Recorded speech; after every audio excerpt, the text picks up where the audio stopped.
DRDO को मिली है बड़ी सफलता। एंटी सबमरीन मिसाइल के सफल टेस्ट को लेकर यह खबर है और उड़ीसा के बालासोर में सुपरसोनिक मिसाइल के टेस्ट को लेकर यह खबर है। आपको बता दें, फलाम द्वीप से सुबह 8:30 बजे टेस्ट को लेकर यह खबर आई। रक्षा मंत्री राजनाथ सिंह ने डीआरडीओ को बधाई भी दी है। पाकिस्तान के think tank Islamabad policy research institute के लोग भी ये मान रहे हैं कि भारत ये इंटरकॉन्टिनेंटल बैलिस्टिक मिसाइल यानी आईसीबीएम बना रहा। भारत अग्नि 6 का परीक्षण करेगा और क्यों अमेरिका, चीन, रूस और यूरोपीय देशों की नींद उड़ जाती है। तो के उसका जो रेडियस है वो तो न्यूजीलैंड, ऑस्ट्रेलिया जाता है, अफ्रीका सारा कवर करता है, यूरोप कवर करता है, रशिया का सारा एरिया कवर करता है, ऊपर आर्कटिक तक जाता है। जब पानी सर से गुजर चुका है, ये याद रखें। चलो मैं उम्मीद की किरण वगैरह का ड्रामा शुरू कर देता हूं। भारत एक लिहाज से हर किस्म की टेक्नोलॉजी अब हासिल कर रहा है अमेरिका से और बाकी मगरबी दुनिया से। तो पाकिस्तान, हमारे पास तो इस वक्त वसाइल नहीं है और ना हमने कभी ये कोशिश भी की है कि हम मिसाइल टू मिसाइल हम कोई मैच करें भारत के साथ। हमारी कभी ये पॉलिसी नहीं रही। मुल्क में 2 करोड़ 60 लाख से ज्यादा बच्चे स्कूलों से बाहर हैं।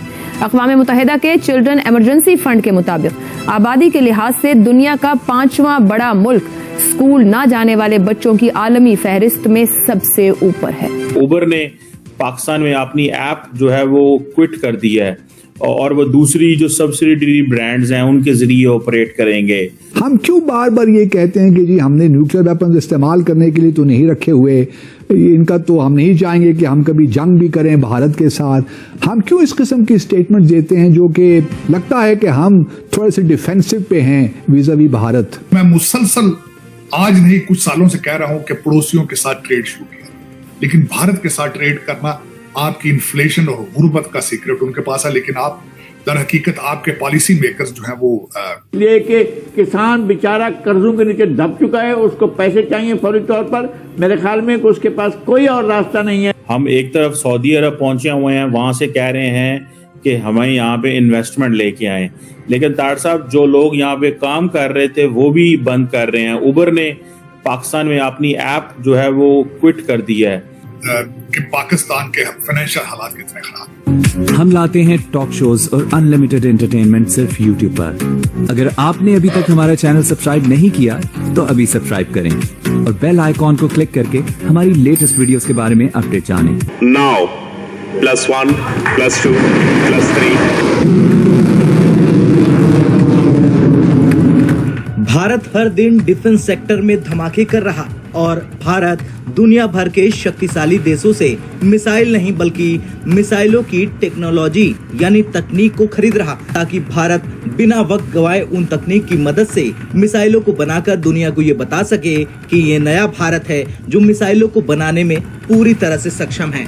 और ये कहना गलत नहीं होगा कि भारत उन चुनिंदा देशों में शामिल हो चुका है जो हाइपरसोनिक मिसाइलों पर जमकर काम कर रहे हैं। लेकिन ये भी सच है कि भारत की हाइपरसोनिक मिसाइलों की सफलता भारत के ब्रह्मोस 2 पर टिकी हुई है। हम एक तरफ से दुनिया को कह रहे हैं पाकिस्तान ने पैसा लेके आओ, लेकिन जो यहाँ पे कारोबार करते हैं वो नाराज होकर चले गए। कि कर्ज लेना कामयाबी नहीं, कामयाबी उस दिन होगी जिस दिन कर्ज से निजात पाएंगे। तो MTCR है, मिसाइल टेक्नोलॉजी कंट्रोल रिजीम का मेंबर बना है, तो उसको जो एक्सेस मिला है मुख्तलिफ सोर्सेज से मिसाइल टेक्नोलॉजी के मुख्तलिफ शोबों का, उसको उसने बरूए कार लाते हुए इस टेक्नोलॉजी को डेवलप किया है।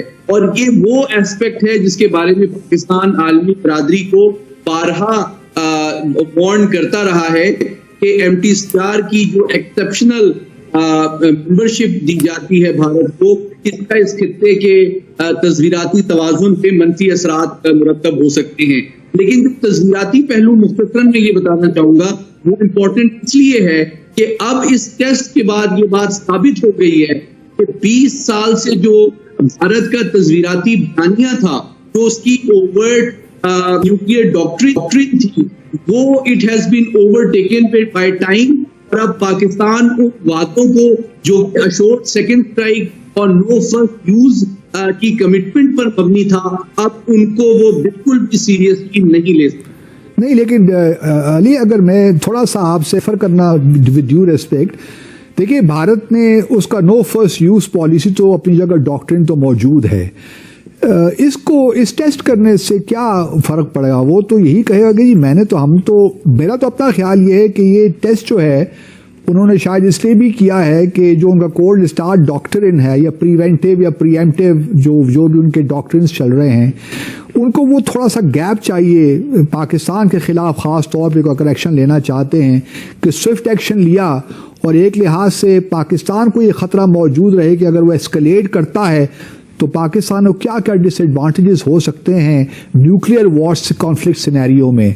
तो नो फर्स्ट यूज किस तरह कंप्रोमाइज हो गया इंडिया का, मैं समझना चाहता हूं आपसे।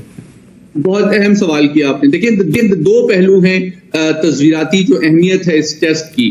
पहली बात तो यह है कि इसकी जो रेंज है, जिस तरह आपने बताया क्लेम 5000 की जाती है, लेकिन बाज चाइनीज मुबस्सिर जो हैं इसको 6 से 8000 की रेंज की सलाहियत के मुताबिक गर्दानते हैं, जिसका टेस्ट अभी कम रेंज तक किया गया है। तो इससे ये जाहिर होता है कि भारत की जो टारगेटिंग स्ट्रैटेजी है वो सिर्फ साउथ एशिया या पाकिस्तान तक महदूद नहीं। पाकिस्तान सिर्फ डॉलरों की वजह से चल रहा है, क्योंकि लोकल 25 करोड़ लोग लगता है बिल्कुल बेकार हैं, बेरोजगार हैं और उनकी कोई आमदन नहीं है, कुछ भी नहीं है, ना विजन है।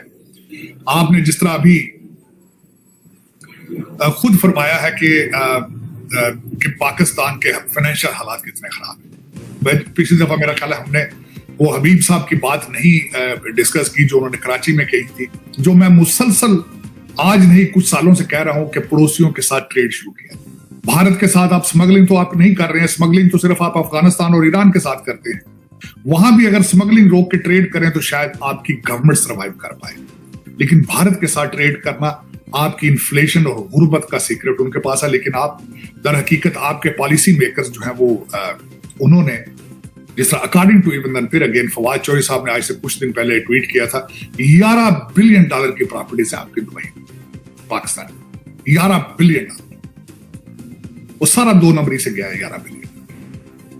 लेकिन अफसोस है कि आपके जो इस वक्त पाकिस्तान को जो भी चला रहा है उसकी नजर करप्शन रोकने के लिए नहीं, उसकी नजर करप्शन पे नहीं है, बिल्कुल पता नहीं किस चीज के ऊपर नजर है उनकी। अफसोस के साथ कहना चाहूंगा, कल परसों मुझे किसी ने बताया है कि एक मिनिस्टर को किसी ने 45 करोड़ का एक फार्म गिफ्ट किया है।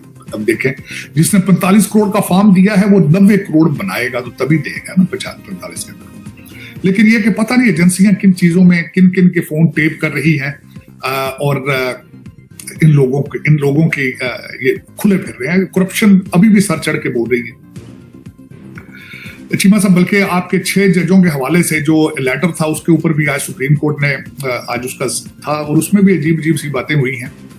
जजेस भी डिवाइडेड हैं, उसमें इख्तलाफ नजर आया। और फिर उसके बाद आपके जजेस का एक स्कैंडल है कि उनकी डुअल सिटीजनशिप्स और ग्रीन कार्ड जो है वो सामने खुल के आ रहे हैं। लेकिन पता नहीं फिर ये लोग, आज फैसल वाडा साहब ने भी एक लेटर लिख दिया है रजिस्ट्रार हाई कोर्ट इस्लामाबाद को कि वो जो कम्युनिकेशन सतार साहब के साथ और जस्टिस अतर मनिल्ला के दरमियान हुई थी वो कम्युनिकेशन जो है पब्लिक की जाए।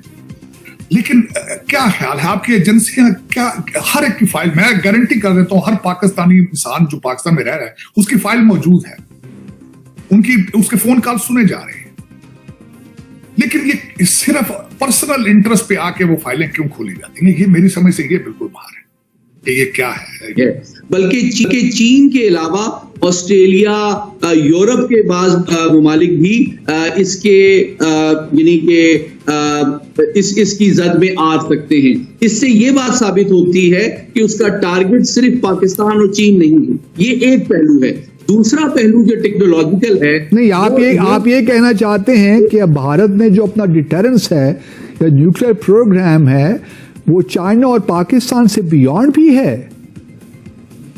जी बिल्कुल ऐसे ही है कि वो फर्स्ट स्ट्राइक की ऑप्शन टेक्निकली एक्वायर भी कर चुका है और उसको मेंटेन और ऑपरेशनलाइज भी करना चाहता है।